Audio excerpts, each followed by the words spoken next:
project about the European honeybee.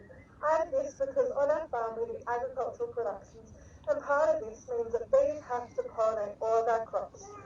So I understand what a big part the bee plays in our ecosystem, and now it's time that you do. So the European honeybee makes up around $6 million a year in Australia in the agricultural production sector, and about 70 to 90% of commercial pollination is performed by the European honeybee. The European honeybee is also one of the most common bees in Australia, making up around 42% of the bee population. Also, a further 80% of the agriculture production in Australia needs bees to pollinate it. The decline can be contributed to multiple factors working together, such as parasites, pathogens, pesticides, habitat loss, and climate change. Pesticides, such as the neoside pesticide, that is the most common, damages immune function, damages homing and flight ability, reduces food stores, reduces the brood, and increases the death toll, reduces vision, and impairs their ability to learn. Even at rates 20 times lower than required, it has a negative effect on the bees still. The verroimite hasn't yet come to Australia, but if it did, it would leave devastating effects. It hasn't come to Australia yet due to our biosecurity laws and the fact that we're on an isolated island.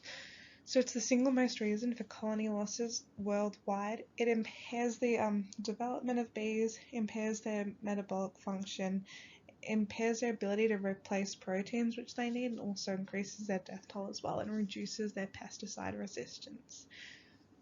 So if that were to enter Australia, it would have absolutely devastating effects like we're seeing in other places globally.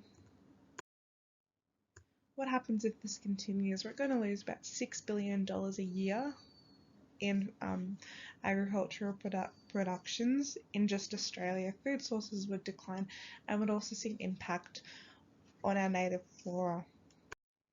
What can we do to help? So we can use reduced risk pesticides which have a lower negative effects.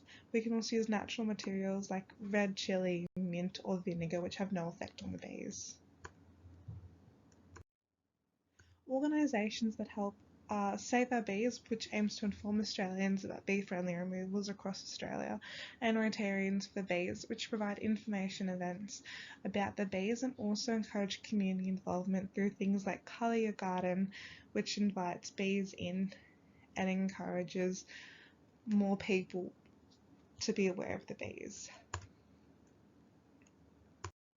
We also have the Purple Hive Foundation, which is a solar-powered artificial intelligence device which has been developed to detect the verroimite in real time. So even though we don't have it yet, it's a way to prevent it. If it were to come, it wouldn't spread as quickly, and this is such a big part because the bees play such a large role in our ecosystem and also our agricultural production, and things like pesticides are something we can do to reduce the impact we're having on our bees. If we just used the reduced risk pesticides and also natural ones, we could make such a difference with the bee populations, and things like the Purple Hive Foundation can help us prevent risks like the verroimite which could enter Australia.